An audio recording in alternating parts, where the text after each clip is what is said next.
Hello, I'm Hári Sewell and welcome to the Seasoning the Reasoning podcast. Reasoning is a term used in Jamaica when people share a conversation and deeply explore a matter of mutual interest. In this series of podcasts, we hope to season the reasoning with curiosity, intellect, and in some cases, humour. Enjoy.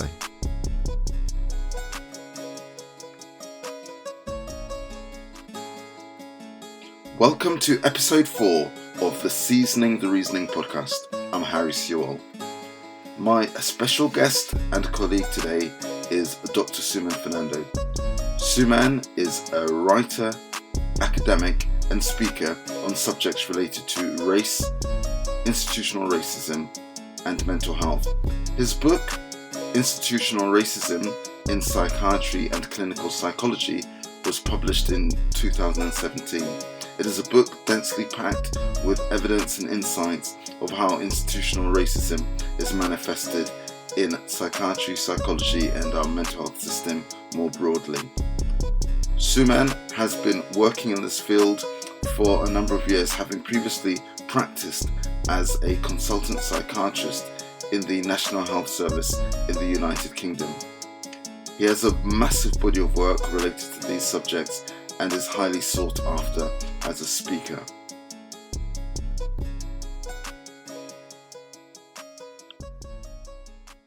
Welcome, it's great to see you again. Been a while since we've kind of had a conversation about institutional racism in psychiatry. You get asked a lot to speak on this subject of institutional racism in psychiatry. Could you explain what institutional racism is? Is it like, saying that psychiatrists are racist, or like what it's about? Well, it's such a well-established old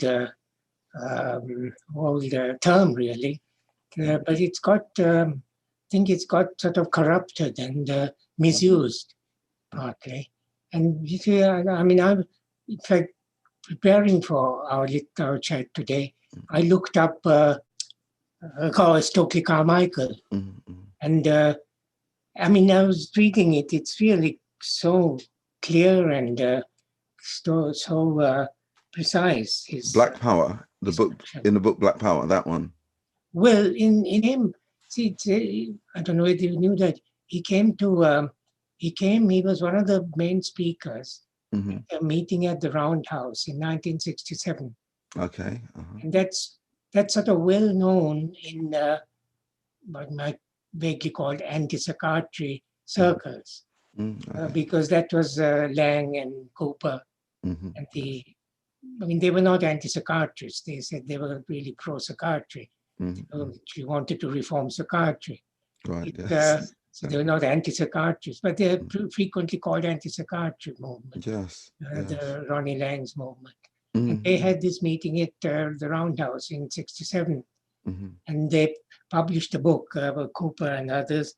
And Stokely Carmichael was invited. He was they saw him as a part of the movement, actually. Oh. The movement was to reform psychiatry.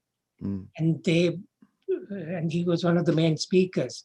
And he'd written about this before, of course, in Black Power, the book published in America. But this was actually published in Britain in 1967. Well, it was published a bit after 1967. But it was a report on this. It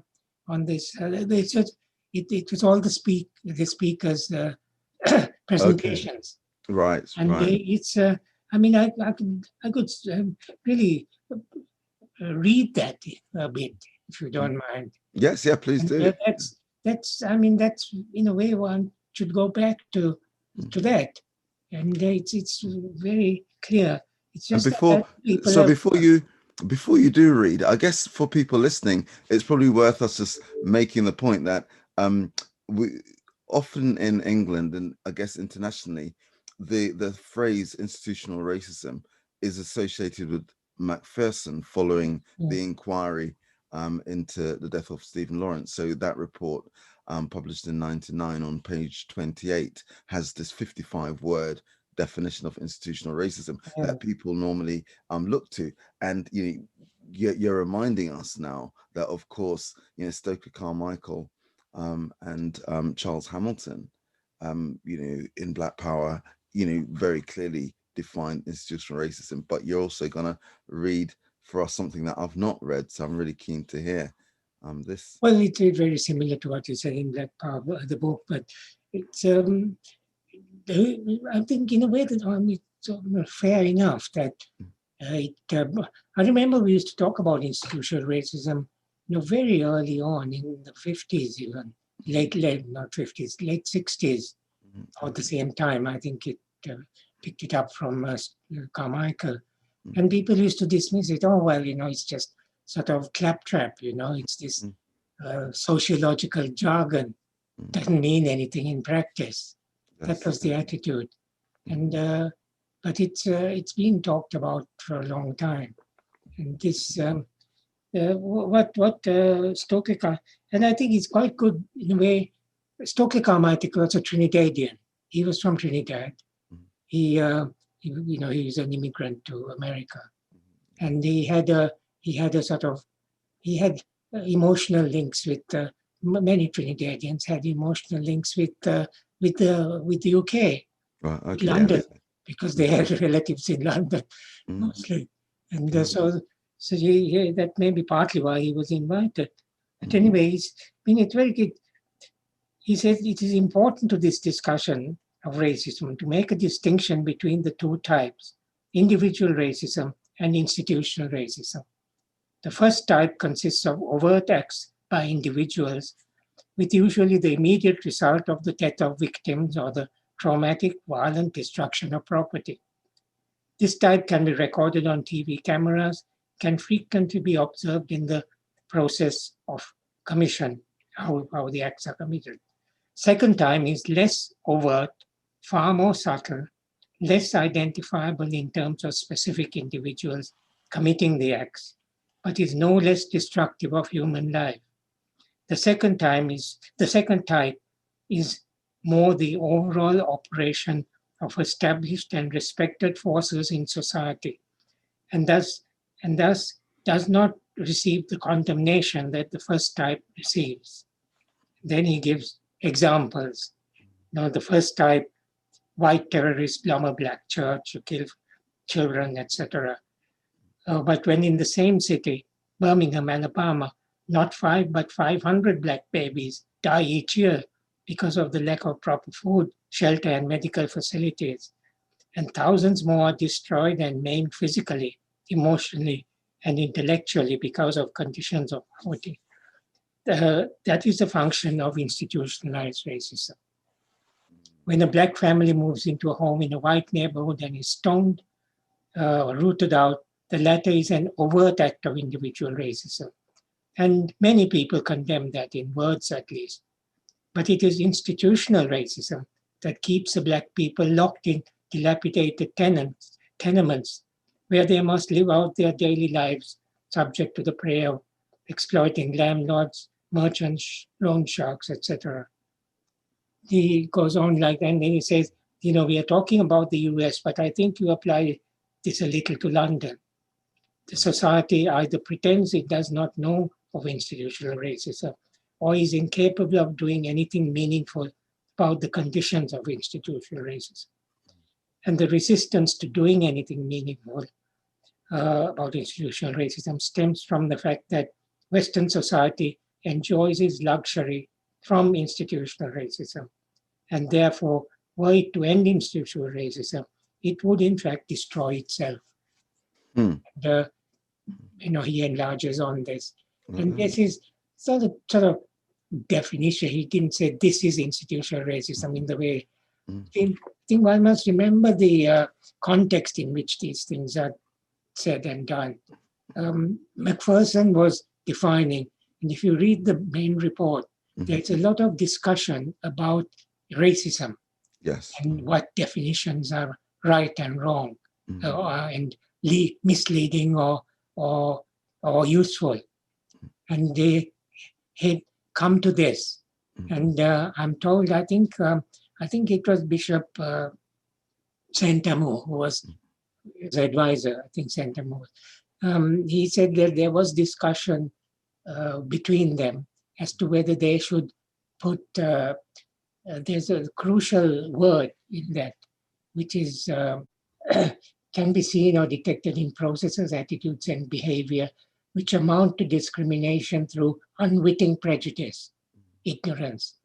Now, I think Santamo had said that it's reported to have said, there was some discussion about whether you put unwitting prejudice or not, that it might just be misleading, say that people can't do anything about it. Right. Because it's something that's, done without individual. It's unwitting. And they decided if they didn't put something like that in, the police would reject the report completely. Wow. The government might even reject it if it sort of implies direct involvement of individuals. Right, yes, that it was intentional. Partly, see, when I wrote this book, Institutionalized Racism, I passed it through human rights lawyers to sort of make sure I wasn't going to be bothered, that the publishers wanted that too.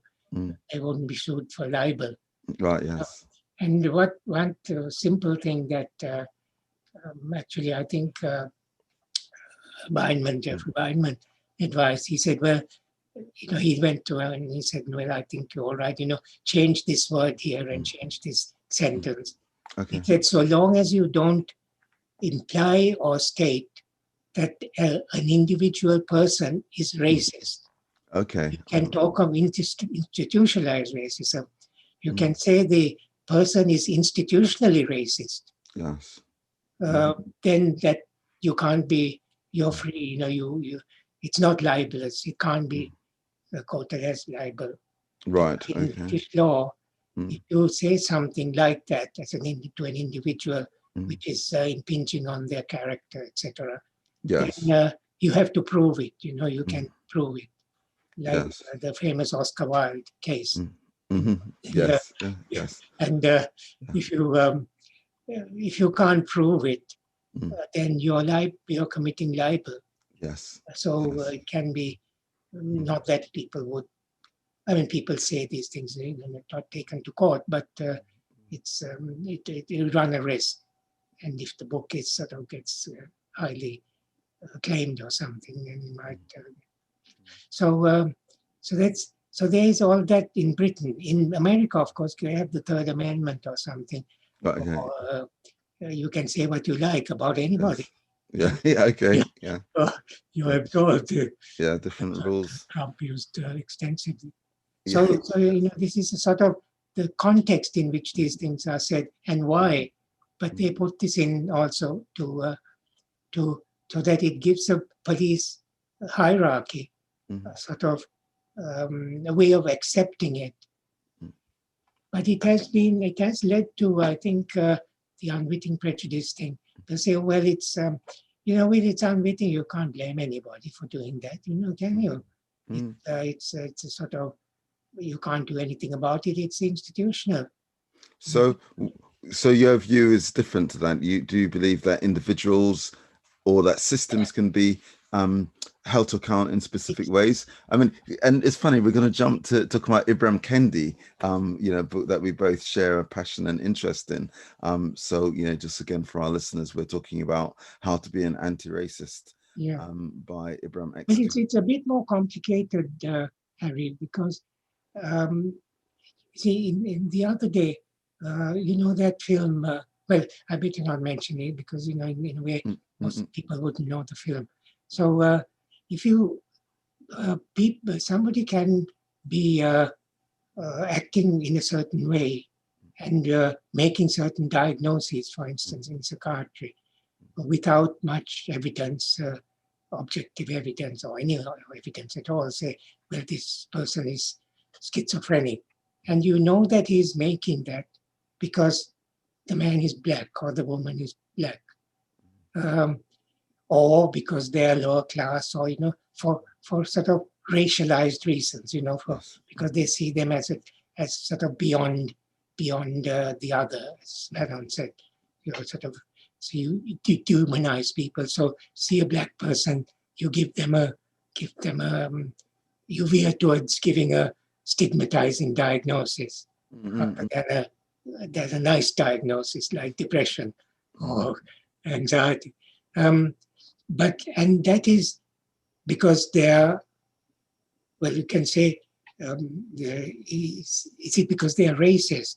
I think in most instances, it's because they carry these sort of assumptions within their head or their heart, maybe both, and it comes over as racist, and it is racist. So you can say the person is colluding with racism, which is in their culture.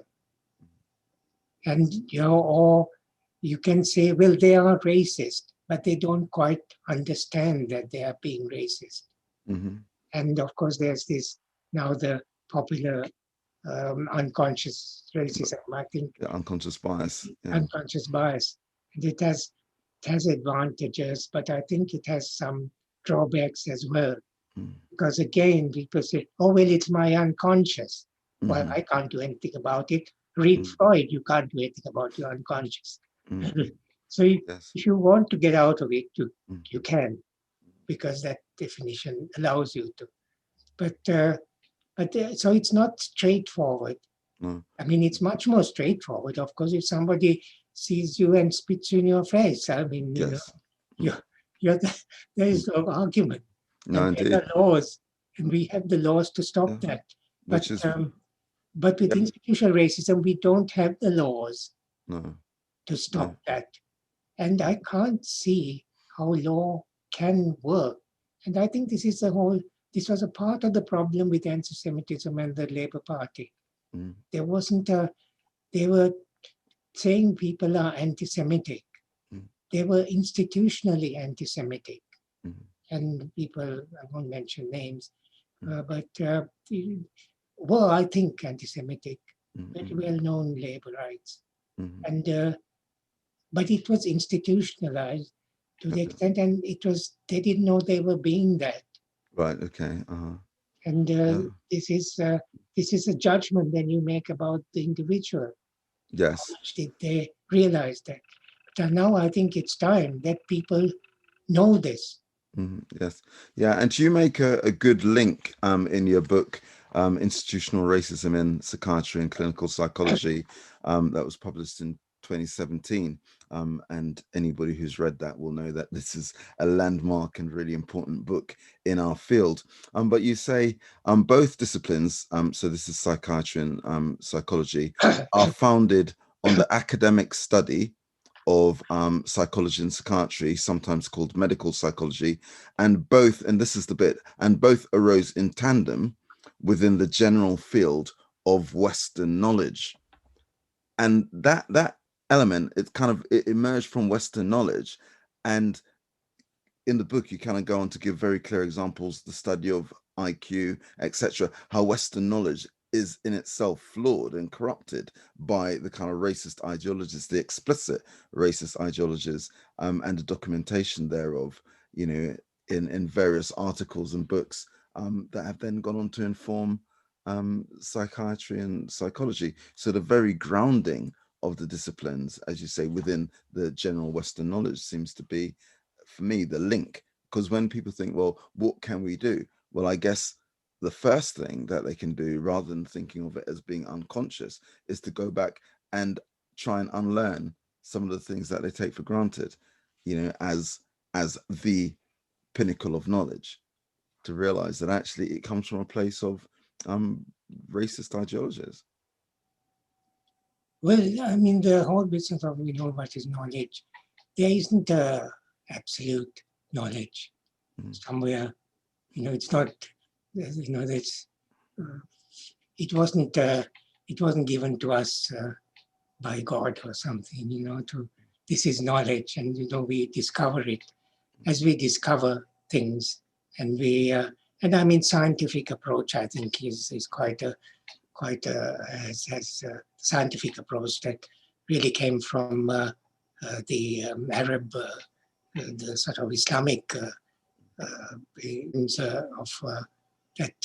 of civilization in Europe and India. Anyway, it then developed, then became centered on Europe, really, scientific knowledge after the 17th, 18th centuries. And that knowledge is continuously being revised. Yes. It's not an absolute thing that you have it and that's it. But it occurred, the gathering of that understanding, scientific understanding, occurred in a particular context. And racism actually predates all that. It was even in when the Enlightenment, the so-called European Enlightenment, when there was a big change in culture and the ideas of human rights and objectivity and judging things by reason rather than assuming that rather than looking to the Bible actually as they find the answers, reason things out. All that came about in European thinking and affected knowledge production. But it occurred in a particular context. And it's been, again, there's a lot of objective evidence, writings of the big leaders of the excuse me, big leaders of the European Enlightenment were institutionally racist. And no, even more than that, they were actually overtly racist. And there's I mean, these have been collected by Chikwe, is it, in a book, but others have written about it. Which book was that? Pardon? Which book was about that? The racism of the Enlightenment period. Okay, right. The racism that was inherent in European thinking and came over in Enlightenment thinking. Right. It was Morrison, what's her name? Toni Morrison. Toni Morrison who pointed this out. And of course, in one of her books, she wrote a little booklet about it, how racist the Enlightenment period was. Right. And she said it was really the context. It was at the height of the race slavery. That's an Enlightenment. Nobody questioned. The Enlightenment thinkers didn't question. So the Enlightenment ideas was for white people. Yes. They didn't apply to black people. They were sort of beyond that. There's they weren't human. They weren't sort of these ideas. So that context, that a lot of the knowledge was produced, and then history is actually written at that time, and soon after that, right into the 19th century, was affected by institutional racism. There's racist thinking. The very big sort of body of thought that Western civilization, was Greek, and that this came from the north. It came from Scandinavia. Right. And that is bullshit, actually. I mean, that is. It came from Africa. Right. It came from India, from Central Africa. Yes. In North Africa. That's a lot of the. There's a five-volume book by Katina. Okay. Yes. Afro-Asiatic roots of Greek civilization. Yeah. It's not decrying Greek civilization. No. It's actually explaining. The Greeks didn't mind it coming from Europe. They had at that time. I mean, there were a lot of black Africans actually in Greece. Yes. And the slavery for Greece was from the north. They had, Britons were slaves, and French, and Scandinavians were the people who were enslaved, actually. So it is different times. The blackness wasn't having black skins or people looking different didn't actually make much difference to them. So it's that sort of knowledge production was influenced very strongly by what we call institutional racism.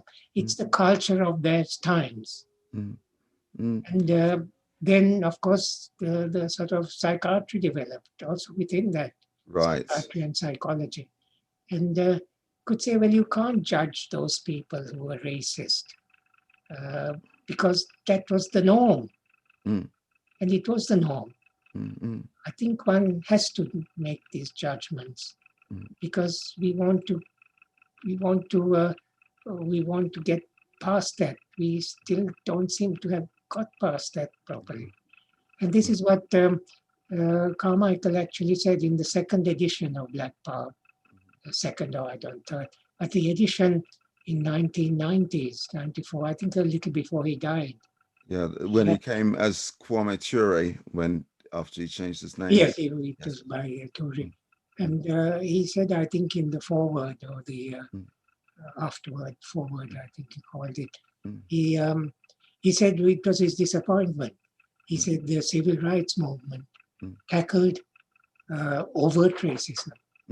And we got the vote and we got this and that, and a lot of obvious things were done.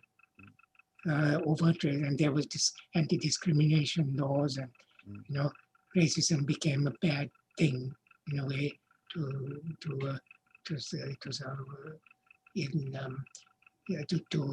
was bad to be racist, sort of ideas came in. But but he said we didn't touch institutional racism.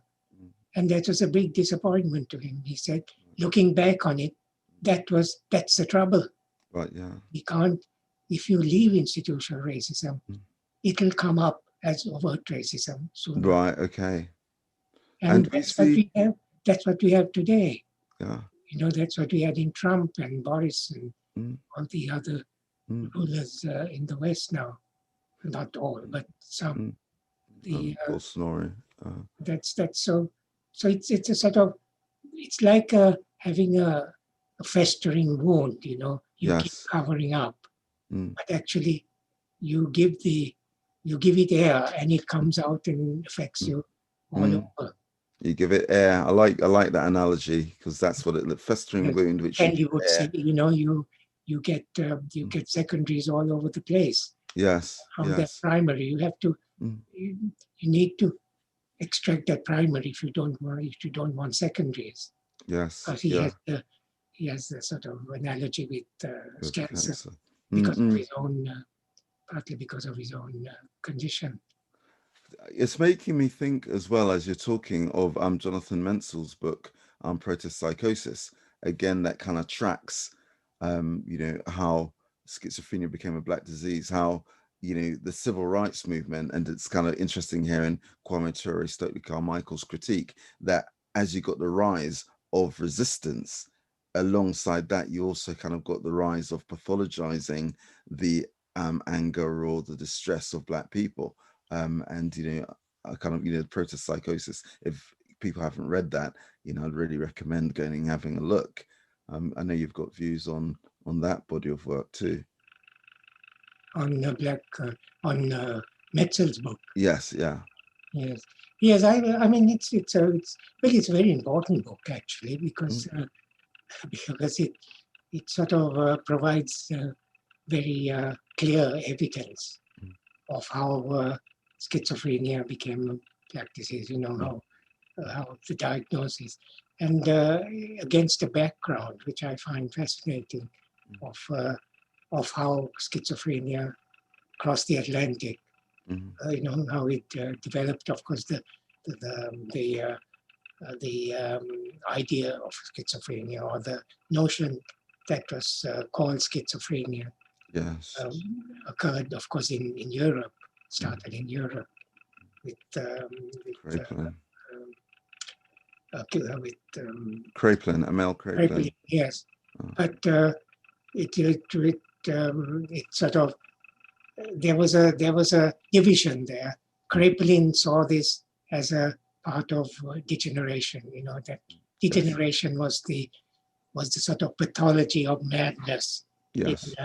By a chap called Morel, a philosopher in France who coined that degeneration. It's what we call genetics now. They didn't have these words then and the concepts, and they said there was something in the human being, by which they meant white human beings because blacks didn't exist. The human being that sort of eats away, and if you let it happen, it affects the entire person. Right. And it's he called it degeneration. We call it genetic disposition now. Yes. That's what he was. But Kraepelin saw this as a genetic thing, that there was degeneration. Yes. That this was the epitome of degeneration. I think he said something like the epitome of degeneration was schizophrenia, and it comes out. But in that got that's not the name he gave. Of course, he said it's dementia precox. Dementia precox, a sort of precocious dementia, because dementia was the final, say, madness. But then it was the Swiss, Bloilers, Eugene Bloiler, was a sort of competitor. He came from a psychology angle mainly. Yes. He saw it as a sort of psychological state, which was a split between different parts of the brain. Again, it was sort of it was psychological. It was different parts of the emotional state. Emotions and the reasoning were split, and so the schizophrenics would laugh when it's something. These sort of things would describe when it's something to be sad. They'll laugh. They're these sort of different pathologies were derived, and when it crossed the Atlantic, the sort of the Eugene, Bloiler idea of schizophrenia was applied to white people. Yes. And the Kraepelinian idea was applied to black people because that suited the American scene. Right. Because black people were sort of not psychologists. They were not psychologized. They were genetic beings. They just had bodies. They didn't have emotions and this sort of stuff. They took the sort of more more sophisticated aspects of being human. Yes. That was for white people. Yes. So the Euler idea was taken, and a lot of schizophrenia was diagnosed. White people. And of course, it became fashionable to have schizophrenia and go to a psychoanalyst. Yes. And pay a lot of money, because only rich people could do that. So it achieved a sort of notoriety, noteworthy. And but the vast numbers were in black people in the South, particularly the slave areas or the previous slave areas, were given a genetic. Schizophrenia was seen in genetic terms with them. They had to be locked up and treated like animals, really. And so it gave a rationale for the how the American system treated people differently, if you were black or white. And you for that.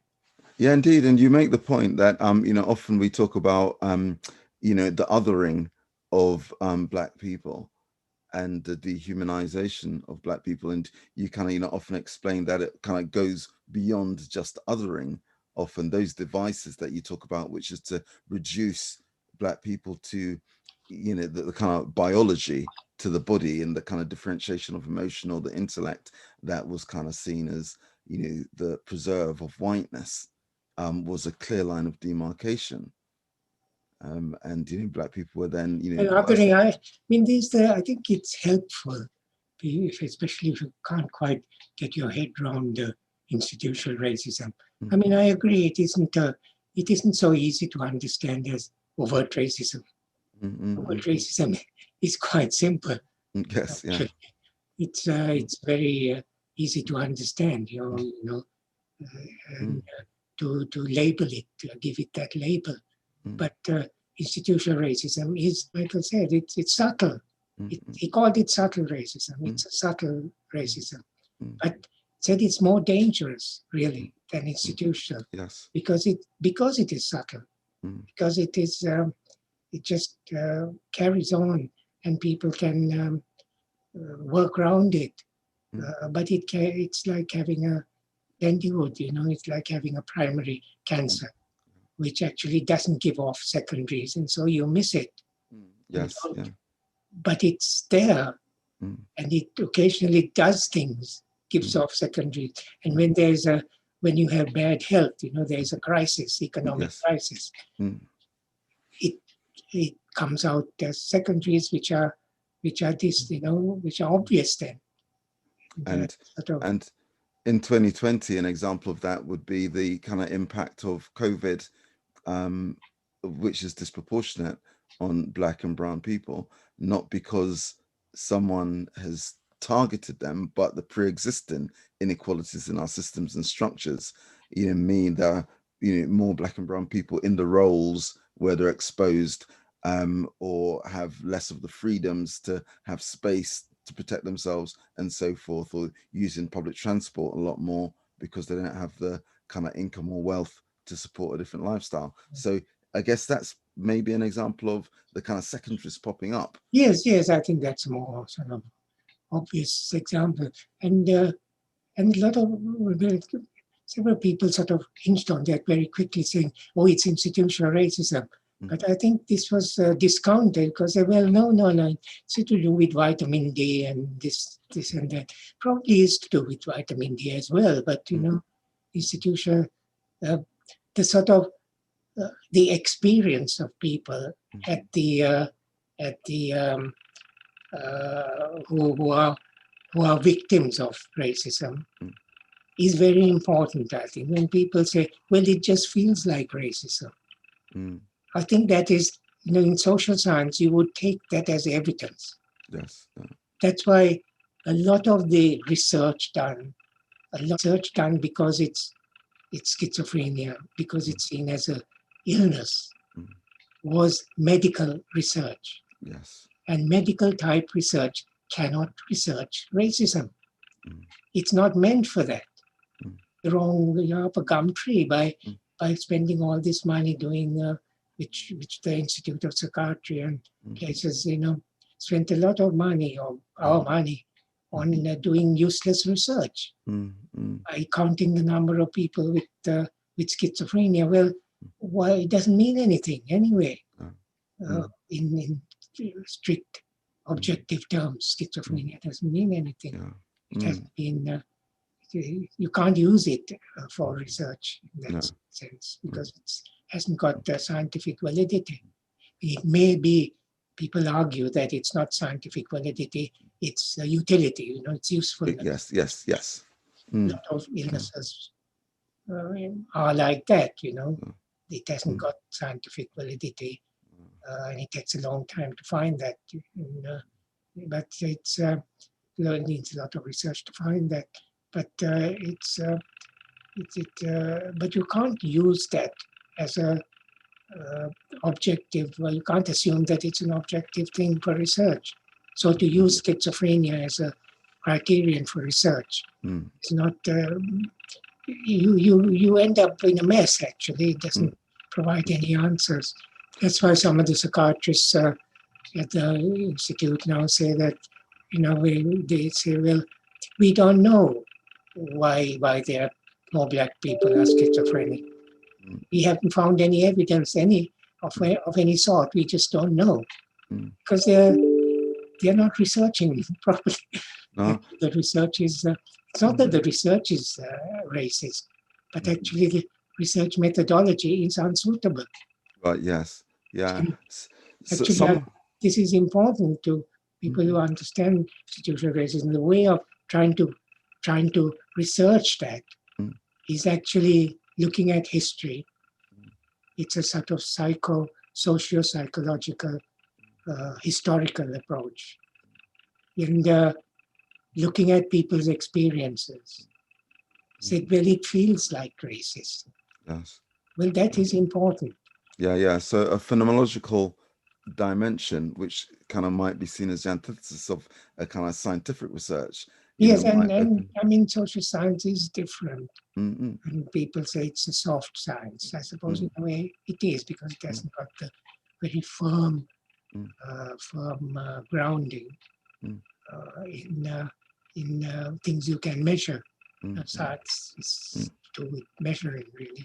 If you can't measure something, you can't use it, use the concept. But most scientists would say, well, there are other ways of developing knowledge than the strict scientific one.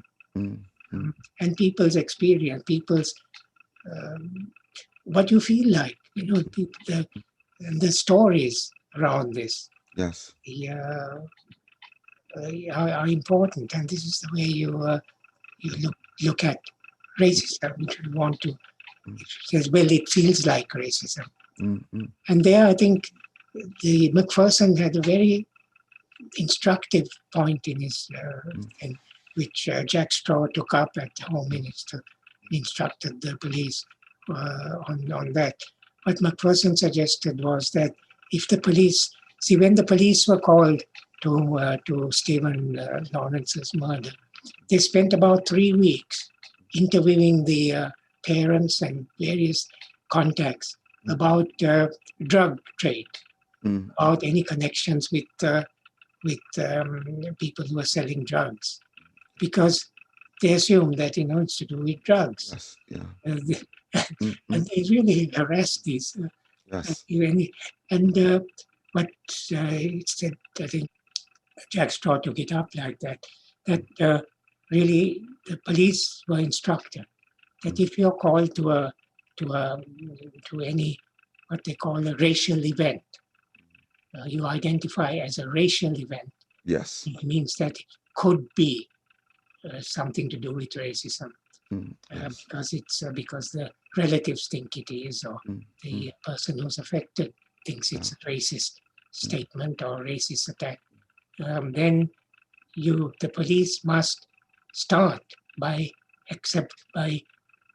working on the thesis that it is racist.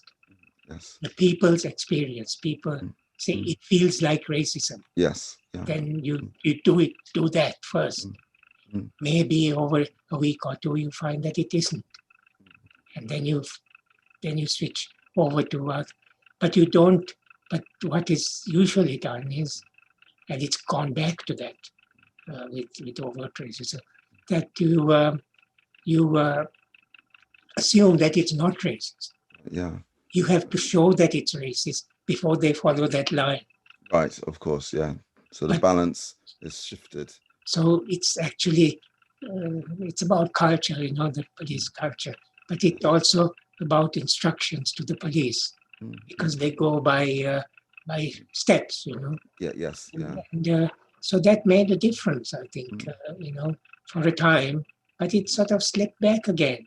Now there's a Metropolitan Police woman who says institutional racism doesn't exist. So the police are not institutional racist, so they can stop and search anybody, and they can't be racist because they are not racist. Right, okay. She doesn't understand this.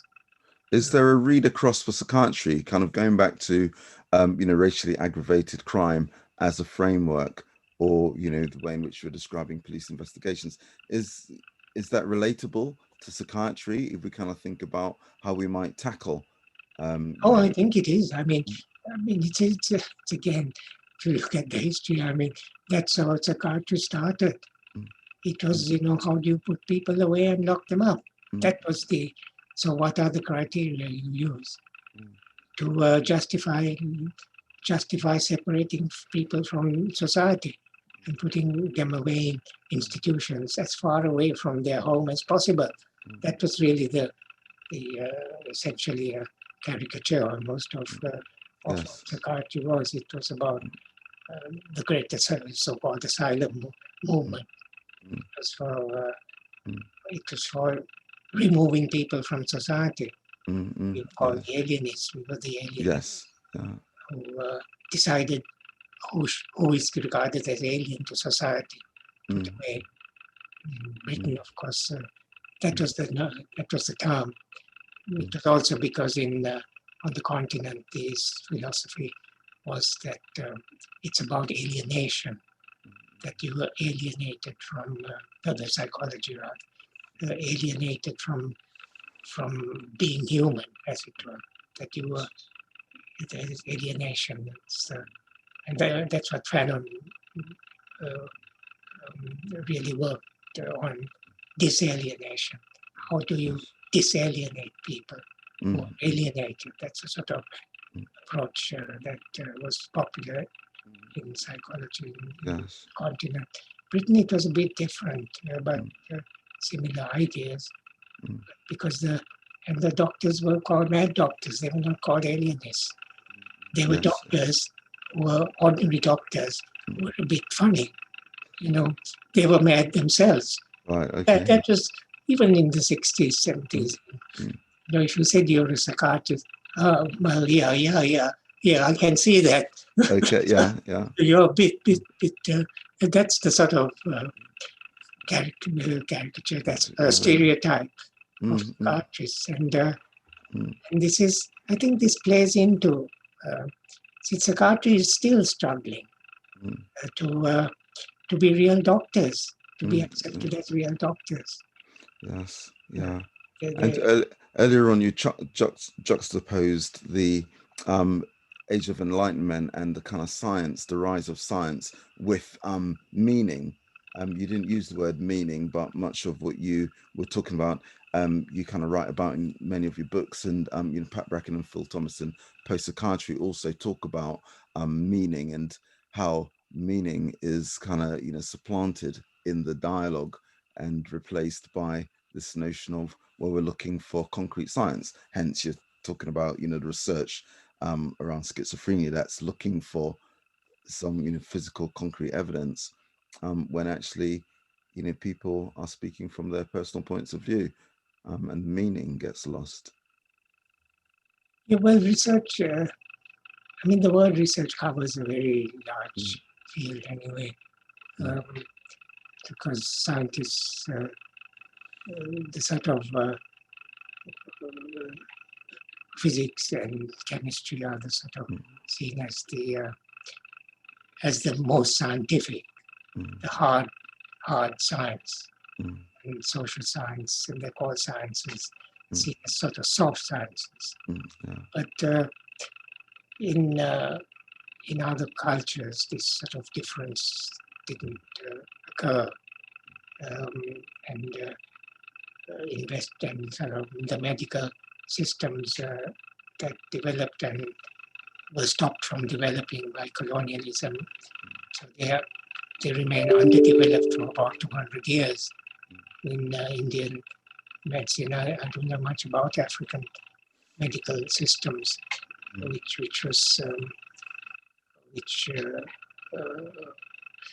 were misrepresented to start with, but suffered much more. I think the African systems as cultures have suffered much more from suppression and distortion, and of course underdevelopment. If the colonial era was an era of underdevelopment, development stopped. Development. They were rich countries.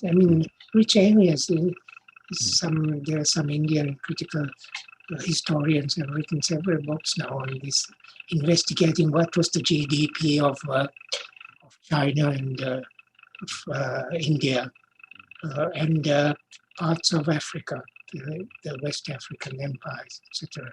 At the time before colonialism. Right, yes. And they're pretty high. I think on the whole, China, India, and Europe were the three main areas of development. And the trade was between China, Europe, and India, and the Silk Roads, etc. Yes. These were the developed nations were actually in India and China. Right. Yes. And Europe gradually developed. Yes. On the back of that, and it was then there are sorts of reasons why things changed, and war and gunpowder, the use of gunpowder. Right. Yes. I mean, it came from China, of course. Yes. Everything came from China, but Chinese. And in China, they didn't use gunpowder for weapons. China, they use gunpowder for fireworks and celebration. Right. And this story that when the British ships went up the Yangtze to attack the Beijing, then they destroyed a lot of the Golden City. They were met by Chinese ships firing fireworks, and the sort of war had become a sort of stylized thing for the Chinese at that time, or certainly that's the story. That they went to war and they tried fireworks. If their fireworks were better than the other side gave in. Oh, okay. Because that was an expression of power. Okay. Oh, wow. So they fired fireworks, right? The British had cannons. Ah, okay. The Chinese hadn't bothered to use for. Yeah. Okay. To make, wow. They know how to do it. Yeah. So they didn't see that as a area of they used it for fireworks. And of course, for Chinese fireworks is still well, I don't know, it leads the world now, but Sri Lanka, I mean, I remember my childhood, you buy Chinese fireworks. Okay, the celebration is China, and fireworks are called China. Right, okay. Yeah, and the whole... it's called Chinese bombs. All right, okay. And the role of fireworks, the role of gunpowder, in that shift in history is kind of, well documented, particularly, as Europeans swept across Africa, and that kind of advantage of having the muskets, so whereas the indigenous people were using other weapons, that force and that whole thing about brutality has long been part of the domination of other nations and cultures. Just that one thing of creating muskets and firearms just had a degree of power that wasn't available to others. Yes, I don't know. I mean, I've read them, probably our books exploring the gunpowder, because there have been a lot of days writing on how the Chinese tried to get the technologies, how the Europeans wanted the technologies that were used in China, various spies, and they tried to buy off people, and just as the Chinese are doing with American technology now. Yes. Yeah. Anyway, I was looking at right. Thank you. Pull that to a close. Thanks for that. Really, that was a useful conversation with Suman. It was really noticeable in our conversation his description of institutional racism as something which is really diffuse, embedded in systems and organizations, and as such it makes it less easy to identify unless your eyes are already tuned to seeing these things. I want to read a section from Tyson Yunkaporta's book called Sand Talk, which I think captures the themes very well. On page 223, he states, The damage of violence is minimized when it is distributed throughout a system rather than centralized into the hands of a few powerful people and their minions. If you live a life without violence, you are living an illusion, outsourcing your conflict to unseen powers and detonating it in areas beyond your living space.